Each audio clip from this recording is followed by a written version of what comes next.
মৃত্যু সংক্রান্ত দ্বিতীয় যে আকীদাটা সেটা আমি এখন বলবো, সেটা হচ্ছে মৃত্যুর জন্য একটা নির্দিষ্ট স্থান এবং সময় রয়েছে, এটা আমরা সবাই জানি।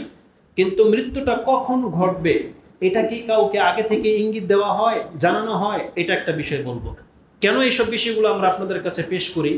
বললাম না আমাদের এগেনস্টে নেটে কাজ করে যাচ্ছে এমন আরেকটা গ্রুপ আছে, এদের কথাবার্তা সুবহানাল্লাহ এত মধুর, এত চাকচিক্যময়, এদের পোশাক আশাক আপনাকে ধোকায় ফেলে দেবে। কয়েকদিন আগে দেখলাম একটা বক্তব্যের মধ্যে কি একটা বিষয় নিয়ে দেখতেছিলাম, ও ইন্না আতাইনা কাল কাউসার, এই সূরা কাউসার নিয়ে বক্তব্য দেখলাম।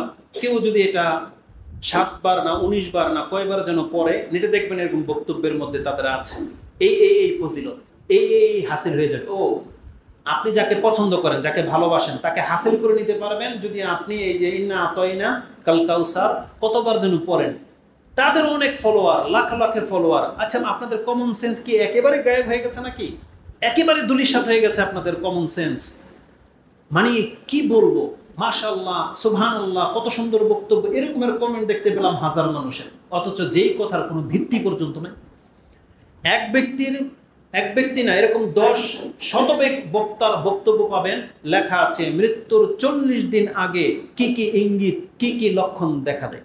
আমি শুনলাম, কয়েকটা বক্তব্যই শুনেছি, সুবহানাল্লাহ একটা কথার কোনো দলিল নেই, একটা কথার কোনো দলিল নেই। আরেকজন বক্তার বক্তব্য শুনলাম, 9 মিনিটের একটা বক্তব্য, তিনি ইদ্রিস আলাইহিস সালামকে জান্নাতে ঢুকিয়ে দিলেন, এমন আর বের করলেন না। তারপরে মূসা আলাইহিস সালামের ঘটনাকে কেন্দ্র করে এমন এমন সব কথা, এমন এমন থিওরি পেশ করলেন। তার 9 মিনিটের কথায় যতগুলো কথা সে বলেছে, এগুলোর দলিল খুঁজতে আমাদের হয়তো বছর বছর লেগে যাবে, কারণ পাবেন না খুঁজে আপনি এমন এমন কথা তারা কোত্থেকে পায়, কিভাবে বলে, আর ওগুলোই আপনারা কিভাবে গ্রহণ করে নেন, একমাত্র আল্লাহই ভালো জানেন যে কেন এটা করে।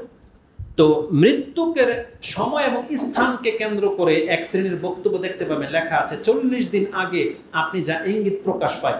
যদি এমন কোনো টাইটেল, আপনি যদি ইমানকে হেফাজত করতে চান, তাহলে আপনি এই ধরনের কোনো টাইটেল দেখলে সাথে সাথে সেটাকে ডিলিট করে দেবেন। শুনবেন তো দূরের কথা, ডিলিট করতে হবে আপনাকে, কারণ মৃত্যুর একদিন আগেও আল্লাহ কাউকে সংকেত দেয় না, এক মুহূর্তে আগেও না। যদি এটা কারো সাথে করে থাকে, এটা আকীদাগত বিষয় জেনে নেন, এটা শুধুমাত্র নবীদের সাথে করা হয়, কোনো ব্যক্তির সাথে এটা করা হয় না। নবীদেরকে আগে থেকে জানানো হয় তার মৃত্যু কবে হবে, তাদের কাছ থেকে অনুমতি নেওয়া হয়, পারমিশন নেওয়া হয়, এটা আল্লাহ সুবহানাহু ওয়া তাআলা কর্তৃক। এটা এমন না যে খামখেয়ালি কথা। আদম আলাইহিস সালামকে আমাদেরকে সৃষ্টি করার আগেই আল্লাহ তার বয়স জানিয়ে দিয়েছিলেন যে তোমার বয়স হবে 1000। আল্লাহ সুবহানাহু ওয়া তাআলা যখন আদম আলাইহিস সালামের পিঠ থেকে আমাদেরকে ছড়িয়ে দিয়েছিলেন, সেই দিন আল্লাহ বলেছিলেন এগুলো সব তোমার সন্তান। তখন একটা ছেলে খুব সুন্দর, বলতেছে আল্লাহ এটাকে, বলছে এটা হচ্ছে দাউদ আলাইহিস সালাম তোমার ছেলে। বলছে বয়স কত? বলছে 40। এক বর্ণনা আসছে 60, তিরমিজির একটা হাদিস আছে 40। তখন বলতেছে এত সুন্দর সন্তান আর ওর বয়স এত কম। বলছে এটা আমার পক্ষ থেকে ফাইনাল। আদম আলাইহিস সালাম যেহেতু মানুষ, দয়ার পিতা, বলছে তাহলে ঠিক আছে আমার পক্ষ থেকে 40, আরেক বর্ণনা আসছে 60, মানে যা ছিল তার এক্স, এটা আমি আমার পক্ষ থেকে দিয়ে আরো 100 পুরো করে দিতে চাই। আল্লাহ বলছে তো তোমার ইচ্ছা, তাহলে এইভাবে ফাইনাল হয়ে যাবে। বলছে ঠিক আছে ফাইনাল হয়ে যাবে। তাহলে আদম আলাইহিস সালামকে পর্যন্ত জানানো হয়েছে যে তার এই ছেলের বয়স 40 বা 60, তখন তার পক্ষ থেকে 100 দিয়ে পুরো করে দেওয়া হয়েছে। যখন মালাকুল মউত তার কাছে চলে আসছে, তিনি এটাকে অস্বীকার করে বলছে না, কবে ঘটনা করছে, আমি আমার থেকে কেন তাকে 60 বছর দেব, দেয়নি। এই জন্য রাসূল সাল্লাল্লাহু আলাইহি ওয়াসাল্লাম বলছেন যেহেতু আমাদের পিতা আদম আলাইহিস সালাম ভুলে গিয়েছিলেন, এই জন্য আমরা ভুলে যাই। আমাদের আদম আলাইহিস সালাম যেহেতু হকটাকে অস্বীকার করেছিলেন, তখন এই জন্য আমরা অনেক সময় পানা দেওয়ার ক্ষেত্রে ভুলে গেলে অস্বীকার করে ফেলি, যে না আমি এটা বলিনি, এটা আমি করিনি। অথচ তাকে জানানো হয়েছিল যে আপনার বয়স 1000 বছর, দাউদ আলাইহিস সালামের বয়স 100 বছর। যেটা আমরা জানতে পেলাম মুহাম্মদুর রাসূলুল্লাহ সাল্লাল্লাহু আলাইহি ওয়াসাল্লামকেও জানানো হয়েছিল যে কখন তার ইন্তেকাল ঘটবে। এবং ইজা জাআ নাসরুল্লাহি ওয়াল ফাত, ওই আয়াত, ওই হাদিস তো আপনারা জানেন যে কোরআনের যে আয়াত নাজিল হয়েছিল মক্কা বিজয়ের পরে, আব্দুল ইবনে আব্বাসকে ব্যাখ্যা জিজ্ঞেস করা হয়েছিল, তিনি বলেছিলেন এইটা রাসূল সাল্লাল্লাহু আলাইহি ওয়াসাল্লাম খুব ভালো করে বুঝতে পেরেছিলেন। আবু বকর সিদ্দিক রাদিয়াল্লাহু তাআলা আনহু তিনি কান্না করেছিলেন শুনে, রাসূল এক্সাম্পল দিয়েছিলেন এবং সাহাবীরা বলছিলেন এই লোকটার কি হলো। রাসূল সাল্লাল্লাহু আলাইহি ওয়াসাল্লাম এক ব্যক্তির উদাহরণ দিচ্ছেন আর আবু বকর সিদ্দিক কান্না করতেছেন। তখন জানা গেল যে আবু বকর রাদিয়াল্লাহু তাআলা বুঝতে পেরেছিলেন যে রাসূল যার উদাহরণ দিচ্ছেন এটা কোনো ব্যক্তি নয়, এটা তার নিজের উদাহরণ দিচ্ছেন যে তার সময় একেবারে শেষ প্রান্তে চলে আসছে। আব্দুল্লাহ ইবনে আব্বাস বলতেছেন ইজা জাআ নাসরুল্লাহি ওয়াল ফাত, এই বিজয় মানে মক্কা বিজয় না, এই বিজয় হচ্ছে রাসূল সাল্লাল্লাহু আলাইহি ওয়াসাল্লামের দায়িত্ব পুরো হয়ে গেছে এবং তার যাওয়ার সময় হয়ে গেছে, তার ইঙ্গিত দেওয়া হয়েছিল। উপরন্তু স্পষ্ট হাদিসে তো আছে, যেটা আমি আপনাকে দেখাবো। আল্লাহ সুবহানাহু ওয়া তাআলা বলেছিলেন প্রত্যেকটা ব্যক্তির মৃত্যু নির্ধারিত, এটা বলি, আর ব্যতিক্রম কাদের ক্ষেত্রে ঘটে সেটা আমরা উল্লেখ করব। প্রত্যেক ব্যক্তির মৃত্যু যে নির্ধারিত এবং সময় নির্ধারিত এবং এটা যে কাউকে জানতে দেওয়া হবে না, এই সম্পর্কে কোরআনে বেশ কিছু আয়াত রয়েছে। তার মধ্যে একটা আয়াত আপনি 34 নম্বরে পেয়ে যাবেন সূরা আরাফে। আল্লাহ বলেছেন ওয়ালিকুল্লি উম্মাতিন আজাল ফাইযা জাআ আজালুহুম লা ইস্তাখিরুনা সাআতান ওয়া লা ইস্তাকদিমুন, নিশ্চয়ই প্রত্যেকটা ব্যক্তির মৃত্যুর সময় ক্ষণ নির্ধারিত, তার আগেও হবে না পরেও হবে না, এটা স্পষ্ট, এটা আমরা সবাই জানি। আল্লাহ সুবহানাহু ওয়া তাআলা সূরা আলী ইমরানের ওই যে মুহাম্মদ সাল্লাল্লাহু আলাইহি ওয়াসাল্লামের মৃত্যুর পরের আয়াতটা, তাতে বলেছিলেন যে মুহাম্মদ সাল্লাল্লাহু আলাইহি ওয়াসাল্লামের মৃত্যু যখন হওয়ার তখনই হয়েছে, আর এটা আল্লাহর ইচ্ছা ছাড়া হয়নি, আল্লাহর ইচ্ছাতেই হয়েছে। তারপরের আয়াতটা আপনি দেখেন, আল্লাহ সুবহানাহু ওয়া তাআলা বলতেছেন যে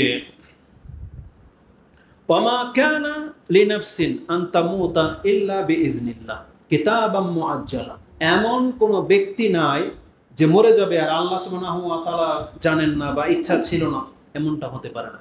ওয়ামা বলা হয়েছে ওয়ামা কানা লিনাফসিন আন তামুতা ইল্লা বিইজনিল্লাহ, বরং কিতাবাম মুআজ্জালা, আল্লাহ সুবহানাহু ওয়া তাআলা বলেছিলেন তার সময়টা কিতাবের মধ্যে স্পষ্ট অক্ষরে লিখে রেখেছেন আল্লাহ।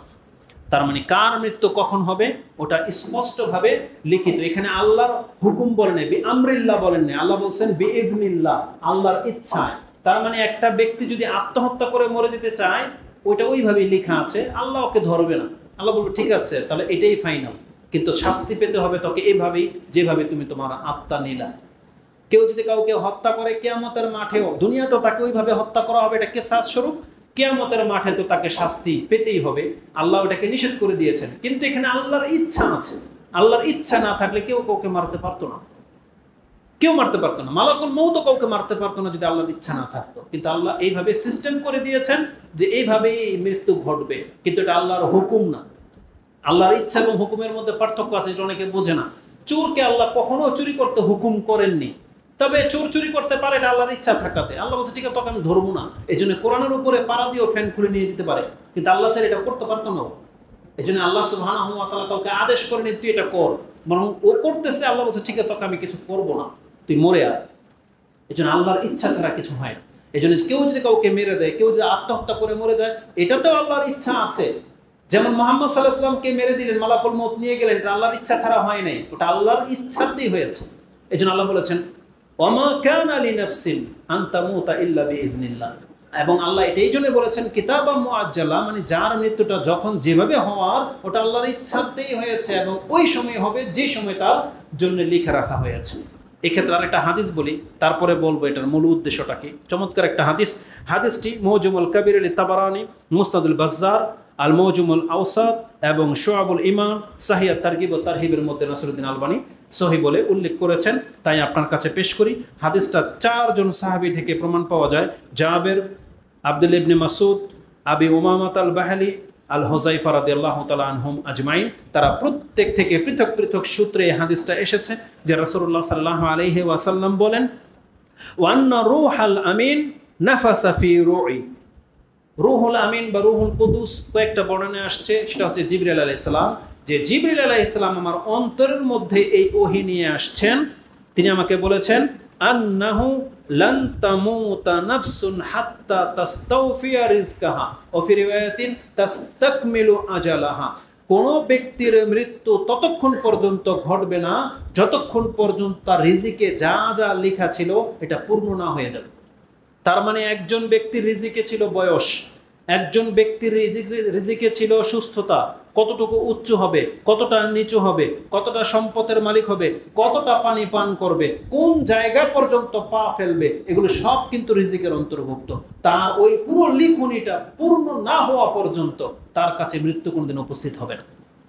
তার রাসূল সাল্লাল্লাহু আলাইহি ওয়াসাল্লাম কি বলেছেন, হাত্তা তাস্তাওফিয়া রিজকাহা, তার রিজিক পূর্ণ মাত্রায় তার প্রাপ্ত না হয়ে যাওয়া পর্যন্ত তার কাছে মৃত্যু হবে না। এই কথাটা রাসূল সাল্লাল্লাহু আলাইহি ওয়াসাল্লাম এই জন্য বলেছিলেন, তখন তিনি বলেছিলেন ফাত্তাকুল্লাহ, তোমরা আল্লাহকে ভয় করো, ওয়া আজমিলু বিত্তালাব, এবং তোমরা রিজিকের জন্য যা কিছু করো না কেন সেটা হালাল হক উপায়ে গ্রহণ করার চেষ্টা করো।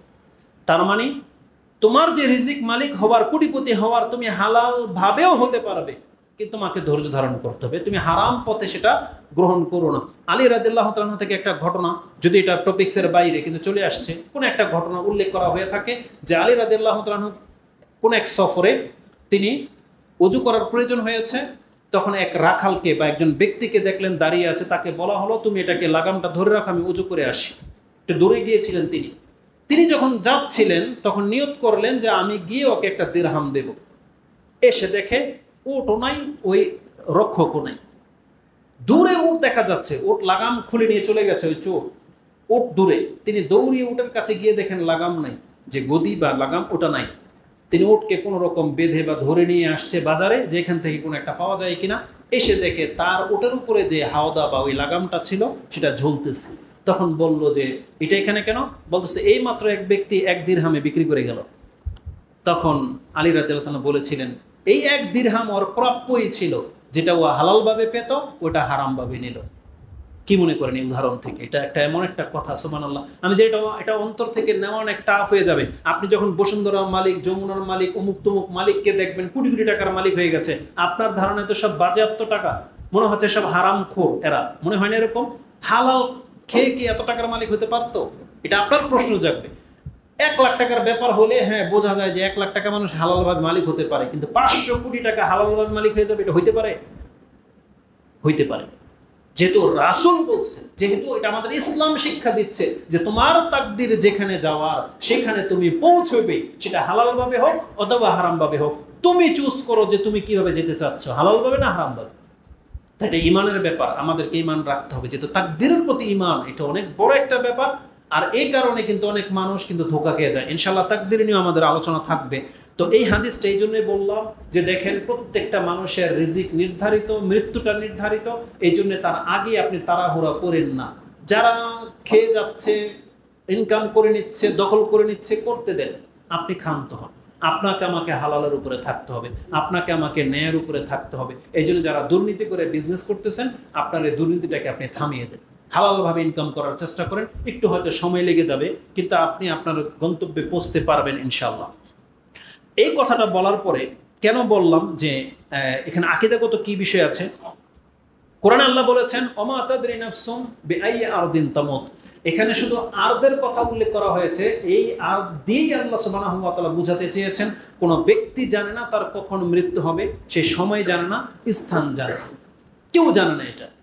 তাহলে এটা হলো সবার সাথে ঘটবে। তাহলে এই যে নেটে যে বক্তব্যগুলো দেওয়া হয় যে 40 দিন আগে আপনার কাছে ইঙ্গিত চলে আসবে, এই লক্ষণগুলো প্রকাশ পাবে, এগুলো সব তার বিবেক প্রসূত কথা। এমন এমন কথা বলে যেগুলো আপনার সাথে টিকবে না কোনোদিন। যে 40 দিন আগে থেকে আপনার মধ্যে একটা পেরেশানি শুরু হবে, অস্থিরতা শুরু হবে। আর এটা তো একদিন আগে থেকে সবারই হয়। পেরেশানি তো আমরা সবাই পেরেশানি। এখন কিভাবে বুঝবেন যে 40 দিন পর আপনি মেরে যাবেন? পেরেশানি তো আমি আজকে 4-5 বছর ধরে। তাহলে কই আমার মৃত্যুর 40 দিন পরে আসলো না?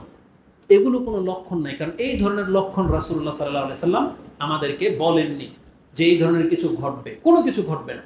তবে মৃত্যুর সংবাদ, যেহেতু আকীদাগত বিষয় বললাম, মৃত্যুর সংবাদ একমাত্র নবীদেরকে দেওয়া হয়, এটা আপনি জেনে নেন। একমাত্র নবীদেরকে দেওয়া হয়, আর কাউকে মৃত্যুর সংবাদ দেওয়া হয় না। ওমর রাদিয়াল্লাহু তাআলা আনহু যেই ফজরের সালাতে শহীদ হইলেন, তার কাছে কোনো ইঙ্গিত আসছিল? কি মনে করেন? কার কাছে কোন ইঙ্গিত আসছিল? কে কি প্রকাশ করে গেছে? কেউ কিছু প্রকাশ করে দিতে পারে? কেউ কোনো কিছুই বলে নাই। কারণ এটা আমাদের ঈমান যে মৃত্যু যখন তখন আসবে। আমাদেরকে বলা হয়েছে তুমি মৃত্যুর জন্য প্রস্তুতি গ্রহণ করো। মৃত্যুর কোনো লক্ষণ আপনার কাছে প্রকাশ পাবে না, কিন্তু মালাকুল মউত যখন আপনার কাছে হঠাৎ চলে আসবে, তখন আপনার কাছে অনেক কিছু প্রকাশ পেয়ে যাবে। মালাকুল মউতকে দেখতে পাবেন, জান্নাত জাহান্নাম দৃশ্য দেখতে পাবেন, পরকাল দেখতে পাবেন, যেটা আপনি সূরা কিয়ামার মধ্যে আপনি পেয়ে যাবেন। তো এটা হচ্ছে আকীদাগত ব্যাপার। এখন নবীদের কাছে যে শুধু সংবাদ দেওয়া হয় সম্পর্কে একটা হাদিস বলে খুতবা সমাপ্ত করে দেব। আয়েশা রাদিয়াল্লাহু তাআলা তিনি বলেন قالت كان رسول الله صلى الله عليه وسلم وهو صحيح يقول, রাসূল যখন সুস্থ ছিলেন তখনই তিনি আমাদেরকে বলতেন ইন্নাহু লাম ইউকবাদ নাবিয়্যুন কাত্তুন হাত্তা ইয়ারা মাকাদাহু মিনাল জান্নাহ। এটা একটা বর্ণনা। অফিরিয়াতিন হাত্তা ইউখাইয়্যিরা বাইনাদ দুনিয়া ওয়াল আখিরা, এমন কোন নবীর মৃত্যু হয় না যে মৃত্যুর আগেই তার কাছে আল্লাহ জান্নাতের সুসংবাদ নিয়ে না আসেন এবং তাকে এখতিয়ার দেওয়া হয়, আপনি কি এখন আসতে চান না আর কিছুদিন দুনিয়াতে থাকতে চান। প্রত্যেক নবীর সাথে এটা হয়, প্রত্যেক নবীর সাথে। মূসা আলাইহিস সালামের ঘটনা তো আপনারা জানেন যে মালাকুল মউত আসছে, পরে দিছে মূসা এক থাপ্পড় এবং তার চোখ পর্যন্ত বেরিয়ে গিয়েছিল। এই ঘটনাগুলো সঠিক, সত্য। এটার হিকমা একমাত্র আমাদের ইমানের উপরে ছেড়ে দেওয়া হয়েছে যে রাসূল সাল্লাল্লাহু আলাইহি ওয়াসাল্লামের কথাকে আমরা গ্রহণ করি কি করি না জেনে নেন। মূসা আলাইহিস সালাম মালাকুল মউতকে থাপ্পড় দেওয়া না দেওয়ার সাথে আমাদের কোনো লাভ ক্ষতি নাই, কিন্তু এটা হচ্ছে মুহাম্মদ সাল্লাল্লাহু আলাইহি ওয়াসাল্লামের দেওয়া সংবাদ। আপনি মুমিন হলে সেটা মানবেন, না নাস্তিক হলে সেটাকে হাসি ঠাট্টা ছলে আপনি নেবেন। কিন্তু যেহেতু আমাদের ঈমান আছে রাসূল সাল্লাল্লাহু আলাইহি ওয়াসাল্লামের কথার প্রতি, এটার হিকমতকে একমাত্র আল্লাহই ভালো জানে, কিন্তু রাসূল যেহেতু বলেছে আমরা এটা মেনে নিতে বাধ্য। তো মূসা আলাইহিস সালামের কাছে যখন মৃত্যুর মালাকুল মউত আসছিল, তখন তাকে জানানো হয় নাই বিদেশে থাপ্পড় মারছে। তখন বলতেছে যে না, আমার তো এখনো সময় বাকি আছে। যেমন আদম আলাইহিস সালামের কাছে যখন আসছে, তখনও তিনি বলছিলেন যে আমার তো এখনো 60 বছর বাকি আছে। তখন কিন্তু তাকে 60 বছর আরো তার বয়স ওই যে 1000 পূর্ণ না করা পর্যন্ত তার মৃত্যু হয়নি।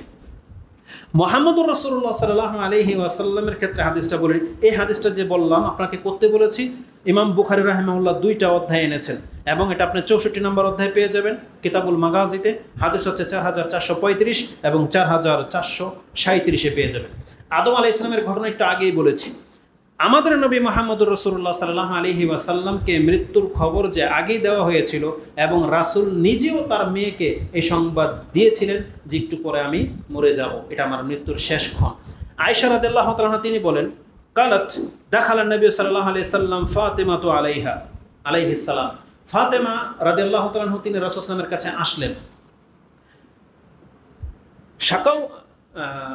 শাকওয়াহু আল্লাজি কুবিদা ফি, যখন রাসূল সাল্লাল্লাহু আলাইহি ওয়াসাল্লামের ওই রোগ অবস্থায় যেই রোগে তার ইন্তেকাল হয়েছিল সেই সময়, ফাসাররাহা বিশাইইন, তার কাছে কিছু বললেন, ফাবাকাত, ফাতেমা রাদিয়াল্লাহু তাআলা কেঁদে দিলেন। সুম্মা দা, আবার ডাকলেন, ফাসাররাহা বিশাইইন, আবার কি জন্য বললেন, ফাদাহিকাত, তিনি হাসলেন। ওটা ছিল মৃত্যুর দিনের ঘটনা। এটার রহস্য কি ফাতেমা কাউকে বলেননি রাদিয়াল্লাহু তাআলা আনহা। আয়েশা রাদিয়াল্লাহু তাআলা আনহা যেহেতু তিনি কাছে ছিলেন, তার একটা কৌতূহল থেকেই গেছে যে কি ঘটেছিল যে ফাতেমা রাদিয়াল্লাহু তাআলাকে বললেন, তিনি হাসলেন আবার কাঁদলেন, রহস্যটা কি? তখন তিনি বললেন যে আপনি কেন সেই দিন কেঁদেছিলেন এবং কিছু শোনার পরে আবার হেসেছিলেন। তখন ফাতেমা রাদিয়াল্লাহু তাআলা তিনি বললেন, সাররানিন নবী সাল্লাল্লাহু আলাইহি ওয়াসাল্লাম, রাসূল আমাকে চুপি চুপি বলেছিলেন, আন্নাহু কুবিদু ফি ওয়াজিইল্লাযী তুফিয়া ফিহি ফাবাকাইতু, রাসূল আমাকে বলেছিলেন কানে কানে যে এই যে তুমি আমাকে অসুস্থতা দেখতে পাচ্ছ, এটি আমার মৃত্যুর শেষ সময়। তার মানে আমি আর সুস্থ হব না, এটি হচ্ছে আমার মৃত্যুর শেষ সময়। এইটা শুনে ফাতেমা রাদিয়াল্লাহু কেঁদে দিয়েছিলেন যে তিনি তার বাবাকে হারাতে যাচ্ছেন। সুম্মা সাররানি, তিনি আবার আমাকে কানে কানে চুপে চুপে বললেন, ফা আখবারানি, তিনি আমাকে বললেন, আন্নি আউয়ালু আহলিহি ইয়াতবাউহু ফাদাহিকতু, আমাকে বলা হয়েছিল যে আমার পরিবারের মধ্যে তুমি প্রথম আমার সাথে সাক্ষাৎ করবে। তার মানে ফাতেমা রাদিয়াল্লাহু তাআলা আনহুকে তিনি রাসূল সাল্লাল্লাহু আলাইহি ওয়াসাল্লাম এটা জানিয়ে দিয়েছেন যে আমার বংশের বা আমার পরিবারের মধ্যে তুমি প্রথম আমার সাথে সাক্ষাৎ করবে। তার মানে ফাতেমা রাদিয়াল্লাহু তাআলার মৃত্যু যে নিকটে চলে আসছে, এটাও রাসূল তাকে জানিয়ে দিয়েছিলেন। এটা শুনে তিনি হেসেছিলেন। মানুষ তো মৃত্যুর সংবাদ শুনে কাঁদে, তিনি হাসলেন কেন? কারণ তিনি তার পিতার সাথে সাক্ষাৎ ঘটবে খুব শীঘ্রই এবং প্রথম। আল্লাহু আকবার। এই হাদিসটা এটাও বুখারীতে রয়েছে, হাদিস 4433 আপনি পেয়ে যাবেন। তাহলে এই হাদিসগুলো থেকে এটা স্পষ্ট প্রমাণিত হয় যে রাসূলুল্লাহ সাল্লাল্লাহু আলাইহি সাল্লাম বলেছেন, নবীদের কাছে মৃত্যুর আগে থেকে সংবাদ আসে, এটা তার উম্মতের বা কোনো ব্যক্তির জন্য এটা প্রযোজ্য নয়। কারণ নবীদের সাথে যেগুলো ঘটে এগুলো খাস, যদি অন্য ব্যক্তিদের জন্য যদি ঘটে তাহলে তখন আর নবীদের মানহানি হয় বা মানহানিতে আঘাত লাগে, কারণ খাস কিছু অন্য কেউ পেতে পারে না। যেমন নবীদের সাথে খাস তাদেরকে আগেই সংবাদ দেওয়া হয়, নবীদের সাথে খাস তার দেহ সুরক্ষিত অবস্থায় কবরে থাকবে, এটা আল্লাহ সুবহানাহু ওয়া তাআলার ফয়সালা। আমরা এখান থেকে পরবর্তী খুতবা উল্লেখ করব, কারণ কিছু মানুষ আছে খুব চটজলদি করে, 1 ঘন্টার বক্তব্য 1.25 ঘন্টা হয়ে যাচ্ছে। মৃত্যু সম্পর্কে আমি কয়টা কথা বলেছি, বাকি আরও তো বহু কথা আছে। কিন্তু একটা কথা শুনতে না শুনতেই কমেন্ট করে দিয়ে বসে থাকে। গত খুতবায় বলেছিলাম প্রত্যেকটা মানুষ এই পৃথিবীতে ফানা হয়ে যাবে, ফান ডাইং পাসিং হয়ে যাবে, এটা কোরআনের কথা। কিছু নির্বোধ আছে আরেকটা হাদিস জানে সেটাকে ধরে বসে থাকে। তো বলতেছে যে এই জানে না যে রাসূল ইসলামের দেহ মাটি মুবারক খায় না, মুবারক দেহ মাটিয়ে খায় না। আমাকে বলতে কমেন্ট করেছে যে এদের আকীদাতে সমস্যা আছে, যারা জানে না যে রাসূল ইসলামের বা নবীদের দেহ যে মাটিতে খায় না। আর এই কথা তো পূর্ণ তোমাকে বুঝতে হবে, সেই সাবজেক্টটা এখন পর্যন্ত আসে নাই। কোরআনে যে আল্লাহ বলেছেন কুল্লু মান আলাইহা ফান, ফানা মানে বোঝেন ফানা হয়ে যাওয়া, যেটা হচ্ছে ফান মানে হলো ডাইং পাসিং হয়ে যাওয়া, একবারে গলে যাবে মাটির সাথে। আমি যদি আপনাকে যুক্তি পেশ করি রাসূল ইসলামের দেহ মাটিতে খাবে না, কথা তো সত্য, কিন্তু মাটিতে একদিন থাকবে না, তখন রাসূল ইসলামের দেহ কোথায় থাকবে? এই পৃথিবীর মাটি থাকবে? আল্লাহ নিজেই তো বলেছেন এই মাটির অস্তিত্ব পর্যন্ত আল্লাহ রাখবে না, চূর্ণ বিচূর্ণ করে দিবেন। তো লাশ কোথায় থাকবে তখন? সব জিনিসের একটা সীমা থাকে, ওই সীমা ক্রস করা যাবে না। আপনার বিদ্যা আপনার কাছে রাখেন, দলিল প্রমাণ সহ আপনি অপেক্ষা করেন, আপনার জবাব আসবে। কিন্তু অতদিন পর্যন্ত তারা ধৈর্য ধারণ করে না, কমেন্ট করেই থাকে। আল্লাহ সেটা টিকুক আর না টিকুক।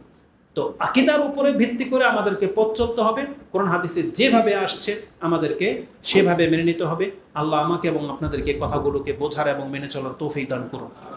আকুলু লিকাউলি হাযা আস্তাগফিরুল্লাহ লি ওয়া লাকুম ওয়া লিসাইরিল মুসলিমিন ফাস্তাগফিরু ইন্নাহু হুয়াল গফুরুর রহিম।